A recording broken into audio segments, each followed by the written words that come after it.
how to delete photos from Amazon Photos.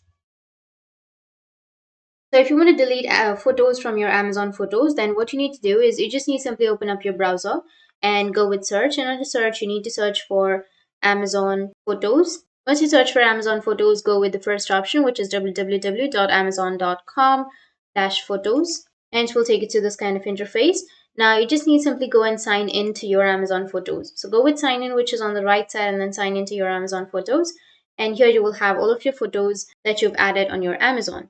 But in my case, I've not added anything. I'll just simply add a photo. Once you've added, now if you want to delete the photos that you have on your Amazon Photos, then you just need simply select the photo, and here on the right side you will have the delete option. So you just need simply go with delete, which is on the top right, and again go with delete. So the deleted items are removed from your Amazon Photos and albums, and they're permanently deleted after 90 days. So just go with delete if you really want to delete it, and it will move the item to trash. That's it. That's how you can delete your photos on Amazon Photos. And if you have any questions, feel free to comment below. Thanks for watching.